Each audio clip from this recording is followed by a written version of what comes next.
Egunon, irakasleok eta teknikariok, nik ere eskerrak eman dizkiot antolaketari, berezikinak ibiaini gure mintegirako gonbitea pasatzegatik.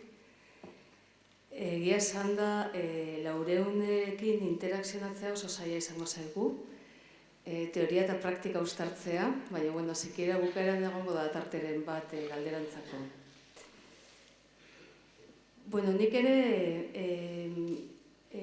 Urirekin konpartitzen ditut hainbat gai, ez? Batetik, uste dut, zentrala dela jardunaldi hauen gaia. Hau da, arreta jarri dugu gela barruan gertatzen denaz. Gure herrian, denbora eta indar handiak eman ditugu eskolaren testuingurua eta aztertzen eta dudarik gabe eskolak ze garrantzia ematen dion hizkuntzari, ze babes politiko, zibil eta abar funtsezkoak ditugu, ezta? Baina, orain arte oso arreta gutxi jarri diogu gela barruan irakasle eta ikasleok elkartzen garenean gertatzen den horretaz. Eta uste dut, jardunaldi hauek zentzu horretan mugarri bat direla. Eta uste dut oso importantea dela gela barruan egiten dugunaz kontzientzia hartzea.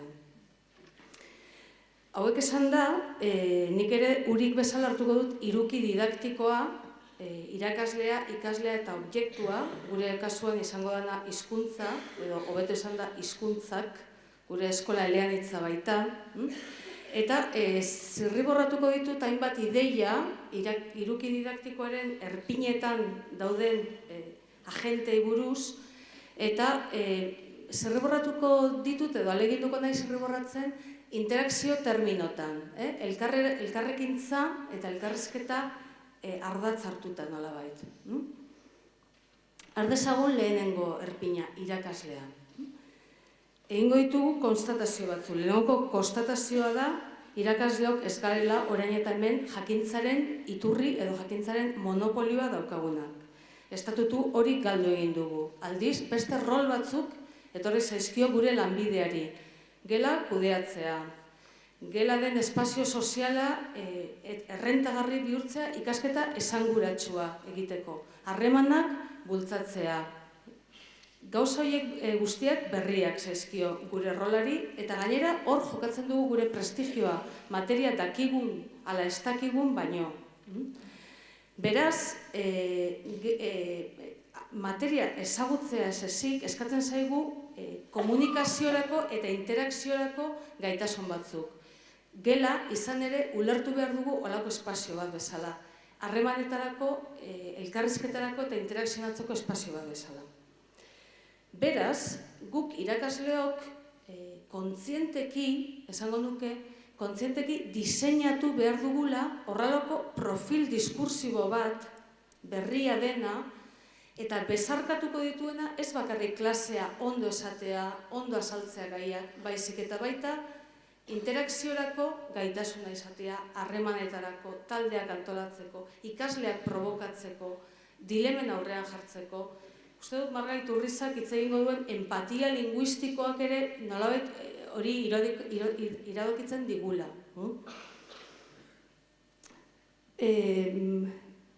Bueno, bigarren konstatazioa da, irakasleari eskatu zaigu hizkuntza irakasleoi, hizkuntza asko jakitea, hizkuntza ondo menperatzea, nahikoa zala hizkuntza ondo irakasteko.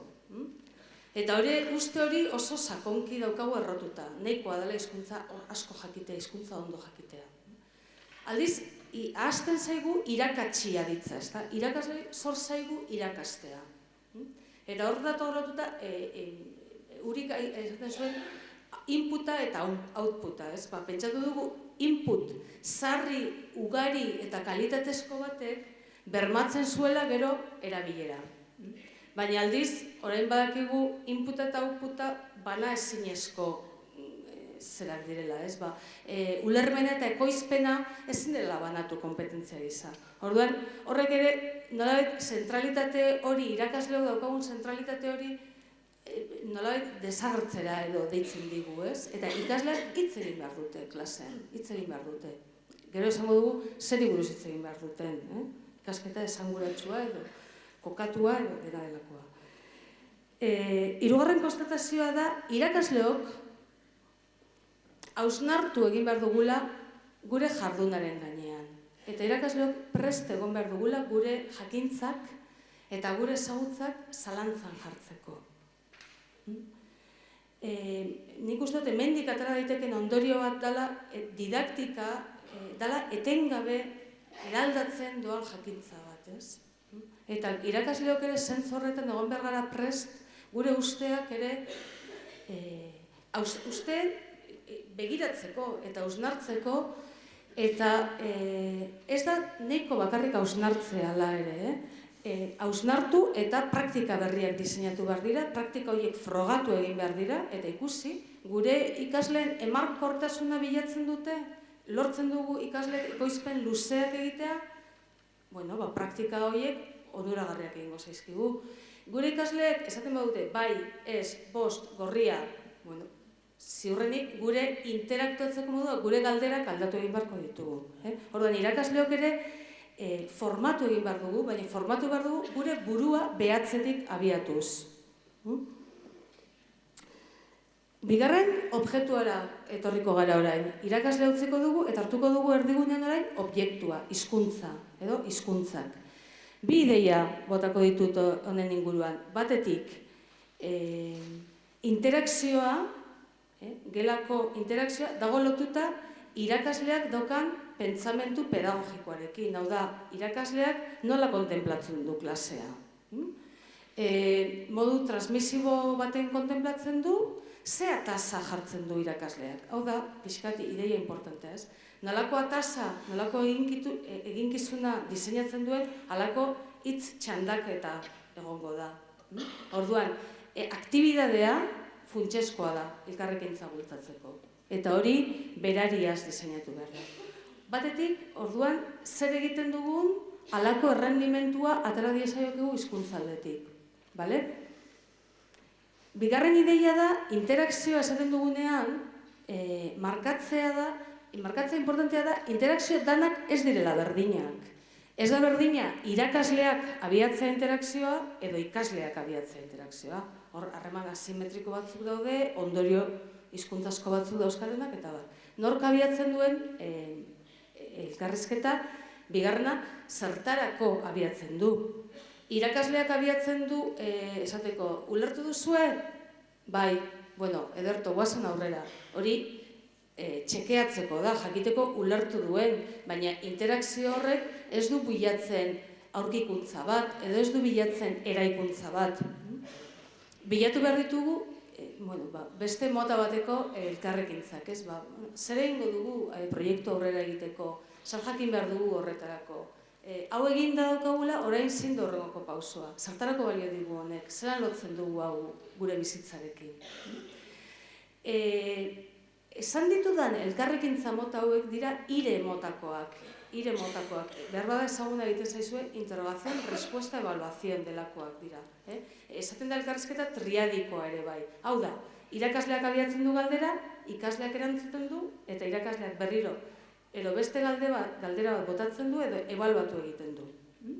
Hau da gure eskoletan, eta munduko eskola askotan, gehien erabiltzen den elkarrizketa mota. Esaten du Wellsek, bigarren hezkuntzan dela 70 holako elkarrizketak. Eta lehen hezkuntzan ere asko erabiltzen dugu gure eskoletan. Elkarrizketa mota honek badauzka abantailak eta desabantailak. Abantaila da, irakasleek eta ikasleek elkarrekin eraikitzen dutela, minutu badaukanek ere. Elkarrekin eraikitzen dutela, ikaslea daukala aukera zuzentzeko ikaslea errorerik egin ezkero, baina aldiz, ez da bilatzen, ez da lortzen ikasleen jakin minetatik abiatzea. Ikasleek ez dute galdetzen, irakasleak galdetzen du beti, eta hori oso importantia da, ikasleak ere euren interes, gustu eta jakin minetatik abiatzea. Eta ire struktura honek ez diguzten.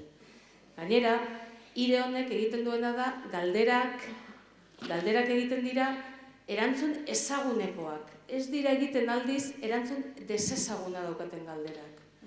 Eta hor utziko dugu hori. Eta minutu erdi gelditzen zaidanez, esango ditut 3 ideia ikasleari buruz. Ja huriek esan ditu hainbat gauza, aldatu behar den uste bat da ikaslea dela kaxa huts bat, tabula rasa bat, edukiz bete behar duguna, lehen bai lehen.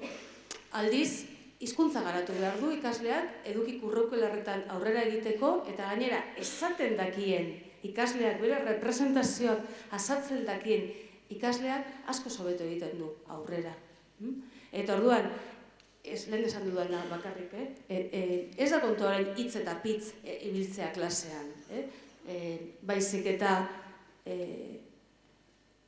erdigunetza ematea elkarrizketari klasean, ikasleari ahotsa ematea, eta horrela lortzeko bai erabilera eta bai gizarteari entregatzea herritarrak edo hiritarrak, Gabriel Arestiren herrian gaudenez, hiritarrak esango dugu, eta osoak hori baita eskolaren lana. Eskerrik asko, Arantza.